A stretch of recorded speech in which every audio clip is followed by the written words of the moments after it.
Hello everyone, मैं विक्रम कुमार आप सभी का अपने यूट्यूब चैनल स्कॉलर्स कॉन्सेप्ट के ऊपर स्वागत करता हूं। जनरल एप्टीट्यूड से रिलेटेड डेली क्वेश्चन सीरीज के अंदर आज हमारी संडे स्पेशल क्लास है, जिसके अंदर हम 5 प्रीवियस ईयर क्वेश्चंस को आज डिस्कस करेंगे। तो आज का हमारा फर्स्ट क्वेश्चन है क्वेश्चन नंबर 60, जो कि हमारा डीबीटी जेआरएफ 2014 से लिया गया है। क्वेश्चन है, what is the generation time of a bacterial population that increase from 100 cells to 1 lakh cells in 3 hours of growth. अब यहाँ पे क्या है कि कोई बैक्टीरियल पॉपुलेशन है और उसकी जो इनिशियल पॉपुलेशन थी वो हमारी यहाँ पे कितनी है, 100 सेल्स। ठीक है, और फाइनल पॉपुलेशन कितनी हो गई है, वो यहाँ पे हो गई है 1 लाख सेल्स। ठीक है, और ये कितने टाइम के अंदर हुई है, ये हमारी हो जाती है 3 आवर्स के अंदर। और अगर हम 3 आवर्स को मिनट्स के अंदर कन्वर्ट करें तो वो हमारे कितने हो जाएंगे, 180 मिनट्स। ठीक है, क्योंकि यहाँ पे जो हमारे ऑप्शन है ना वो हमारे मिनट्स के अंदर है, तो इसीलिए हमने इसको पहले मिनट्स के अंदर कन्वर्ट कर लिया।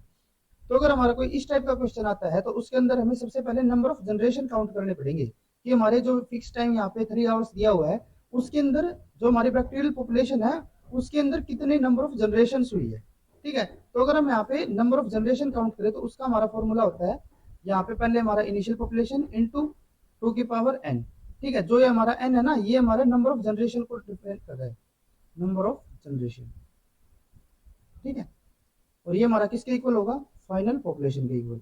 तो यहाँ पे अगर हम इनिशियल पॉपुलेशन देखें तो वो थी हमारी 100, देन उसके बाद 2 की पावर यहाँ पे n रह गया, और फाइनल पॉपुलेशन कितनी हो गई, 1 लाख।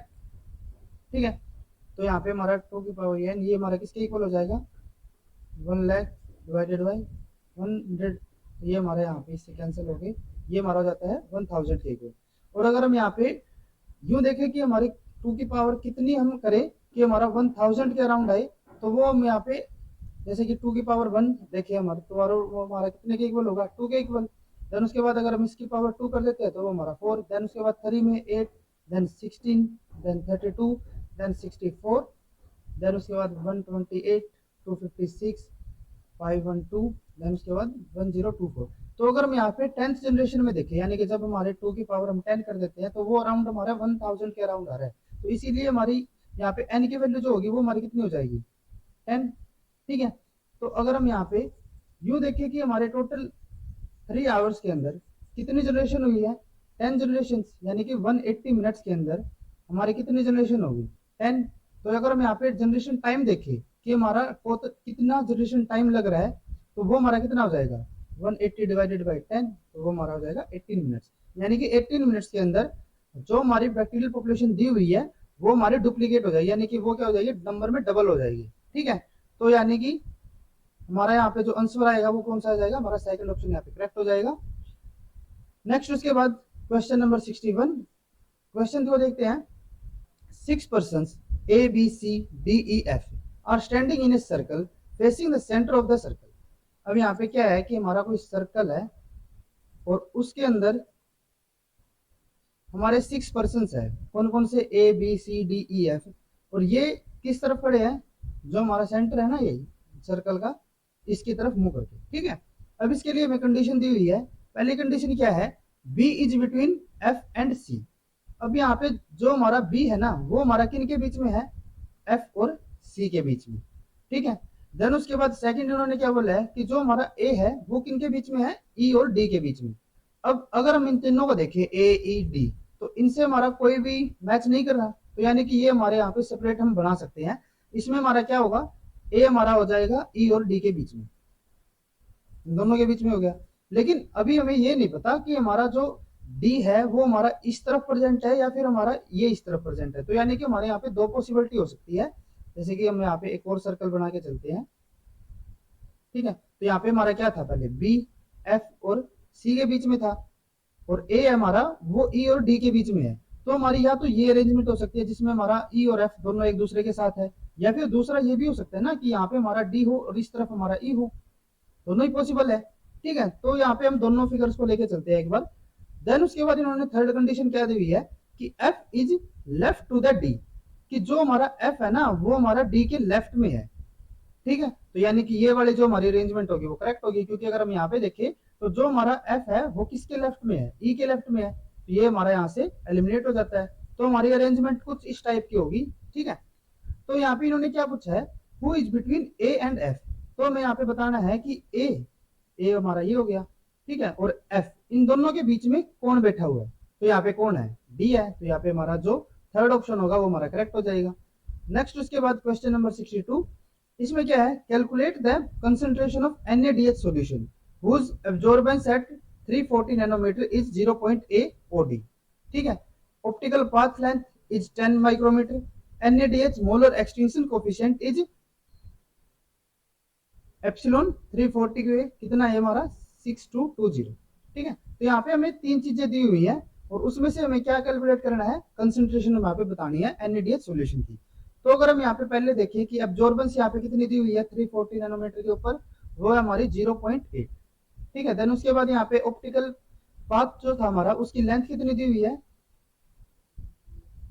लेंथ हो जाती है यहाँ पे 10 माइक्रोमीटर।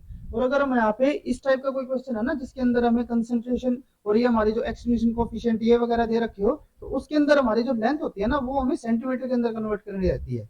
तो यानी कि ये हमारी किस में आएगी, सेंटीमीटर में, और हमारा 10 माइक्रोमीटर किसके इक्वल होगा, 1 सेंटीमीटर के इक्वल ठीक है। देन उसके बाद इन्होंने क्या दिया हुआ है यहाँ पे, इन्होंने दिया है एक्सटिंक्शन कोफिशिएंट, एक्सटिंक्शन कोफिशिएंट उसकी वैल्यू कितनी दी हुई है इन्होंने, वो यहाँ पे 6220 ठीक है। और यहाँ पे हमें बताना क्या है, कंसंट्रेशन बतानी है। तो इसका हमारा फॉर्मूला क्या रहता है, वो हमारा होता है एब्जॉर्बेंस इज इक्वल टू, पहले हमारा यहाँ पे आएगा जो हमारा एक्सटिंक्शन कोफिशिएंट है ठीक है, एक्सटिंक्शन कोफिशिएंट इनटू में, देन उसके बाद कंसंट्रेशन, देन उसके बाद यहाँ पे जो लेंथ होगी। तो यहाँ पे अगर हम एब्जॉर्बेंस देखिए, एब्जॉर्बेंस में कितनी दी हुई है 0.8 ठीक है। देन उसके बाद जो हमारा एक्सटिंक्शन कोफिशिएंट है वो कितना है 6220, कंसंट्रेशन वो हमें यहाँ पे बतानी है। देन उसके बाद लेंथ कितनी है 1 ठीक है। तो यहाँ पे अगर हम कंसंट्रेशन की वैल्यू देखें तो वो हमारे किसके इक्वल होगी 0.8 डिवाइडेड बाय 6220 ठीक है। तो ये हमारी वैल्यू आ जाएगी 0.000128 ठीक है। और अगर हम ये हमारी वैल्यू किस में आई है, ये हमारी आई है मोलर के अंदर, तो अगर हम इसको यहाँ पे माइक्रोमोलर के अंदर कन्वर्ट करें तो वो हमारा किसके इक्वल हो जाएगा 128.6 माइक्रोमोलर। तो यहाँ पे जो हमारा फर्स्ट ऑप्शन होगा वो हमारा करेक्ट हो जाता है। देन उसके बाद नेक्स्ट क्वेश्चन है question number 63, a student's average mark arithmetic mean on 3 tests is 80, which of the following cannot be the number of tests on which he earned exactly 80 marks। अब यहाँ पे क्या है कि कोई स्टूडेंट है और उसने 3 टेस्ट दिए ठीक है, और उन 3 टेस्ट के अंदर जो उसका मीन आ रहा है वो कितना आ रहा है, यानी कि एवरेज कितनी आ रही है 80 मार्क्स ठीक है। तो यहाँ पे हमें बताना है कि कितने टेस्ट के अंदर उसके एग्जैक्टली 80 मार्क्स नहीं हो सकते ठीक है। तो अगर हम यहाँ पे पॉसिबिलिटीज की बात करते हैं तो हमारी पहली पॉसिबिलिटी यहाँ पे क्या हो सकती है कि उसके जो 3 टेस्ट हुए ना 1 2 3, कि उसके तीनों टेस्ट के अंदर ही 80 मार्क्स हो ठीक है। तो यहाँ पे एवरेज कितनी आएगी 80 आएगी, तो ये हमारी कंडीशन पॉसिबल हो सकती है। दूसरी यहाँ पे पॉसिबिलिटी क्या हो सकती है कि उसके एक टेस्ट के अंदर तो एग्जैक्टली 80 मार्क्स आ गए, लेकिन जो बाकी के 2 टेस्ट है ना उसके अंदर उसके 80 मार्क्स नहीं है बल्कि उससे कम या फिर ज्यादा है। जैसे कि यहाँ पे पॉसिबिलिटी ये हो सकती है इसके सेकंड जो टेस्ट है उसके अंदर 70 मार्क्स है और थर्ड के अंदर उसके 90 मार्क्स है, तो भी हमारी जो एवरेज होगी वो कितनी होगी 80 होगी। तो ये कंडीशन भी यहाँ पे पॉसिबल हो सकती है। थर्ड यहाँ पे क्या हो सकता है कि अगर हम यहाँ पे मान के चले कि उसके 2 टेस्ट के अंदर एग्जैक्टली 80 मार्क्स है, जैसे कि यहाँ पे भी 80 हो गए, यहाँ पे भी 80 हो गए, तो अगर उसके 2 टेस्ट के अंदर एग्जैक्टली 80 मार्क्स हो जाते हैं तो जो थर्ड टेस्ट होगा ना उसके अंदर भी उसको 80 मार्क्स लेने कंपलसरी हो जाएंगे ठीक है, ताकि उसकी जो मीन है या फिर जो उसका एवरेज है वो 80 रहे। क्योंकि अगर हम यहाँ पे सपोज करके चलते हैं कि उसके 2 टेस्ट के अंदर तो 80 मार्क्स आ गए, लेकिन थर्ड टेस्ट के अंदर उसके 81 भी अगर आ गए तो जो एवरेज है वो कितना हो जाएगा 80.33 ठीक है। तो यानी कि वो हमारा 80 तो रहेगा नहीं। तो इसीलिए ये जो कंडीशन होगी ना कि उसके 2 टेस्ट के अंदर एग्जैक्टली 80 मार्क्स हो, ये हमारी यहाँ पे पॉसिबल नहीं हो सकती। थर्ड अगर हम फोर्थ कंडीशन की बात करें तो फोर्थ में क्या है कि उसके किसी भी पेपर के अंदर 80 मार्क्स आए ही नहीं ठीक है। तो ये भी हमारी कंडीशन यहाँ पे पॉसिबल हो सकती है। वो कैसे होगी, जैसे हम यहाँ पे सपोज करके चलते हैं कि उसके पहले पेपर के अंदर आते हैं यहाँ पे 100 मार्क्स, सेकंड के अंदर उसके 70, थर्ड के अंदर भी उसके 70, तो यहाँ पे हमारी जो एवरेज होगी वो कितनी हो जाएगी, टोटल मार्क्स कितने हो गए 240 डिवाइडेड बाई 3 यानी कि 80 मार्क्स। तो यहाँ पे ये कंडीशन भी हमारे यहाँ पे पॉसिबल हो सकती है। तो यानी कि अगर हम यहाँ पे काउंट करके चले कि उसके कितने टेस्ट के अंदर एग्जैक्टली 80 मार्क्स हो सकते हैं, तो या तो उसको तीनों टेस्ट के अंदर ही 80 मार्क्स मिले हो, या फिर सिर्फ एक टेस्ट के अंदर उसको 80 मार्क्स मिले हो, या फिर उसको किसी भी टेस्ट के अंदर 80 मार्क्स ना मिले हो, यानी कि 0 टेस्ट के अंदर उसको 80 मार्क्स मिले हो। लेकिन ये हमारी कंडीशन पॉसिबल नहीं हो सकती कि उसके 2 टेस्ट के अंदर एग्जैक्टली 80 मार्क्स आए हो। तो यानी कि हमारा यहाँ पे ऑप्शन कौन सा करेक्ट होगा, जो हमारा थर्ड ऑप्शन होगा, जिसके अंदर हमारे जो नंबर दिए हुए हैं वो 2 के इक्वल दिए हुए हैं, तो यानी कि हमारा यहाँ पे थर्ड ऑप्शन करेक्ट हो जाएगा। नेक्स्ट उसके बाद हमारा क्वेश्चन है question number 64, if 0 is lesser then a and a is lesser than b and b is lesser than 1, which of the following is incorrect। अब यहाँ पे हमें एक कंडीशन दी हुई है कि जो हमारा 0 है ना वो हमारा a से छोटा है, और a जो होगा वो हमारा b से छोटा हो गया, और जो b है वो हमारा 1 से छोटा हो गया। ठीक है, तो यानी कि हमारी जो a और b होगी ना वो हमारे किसके बीच में लाई कर रहे हैं, 0 और 1 के बीच में।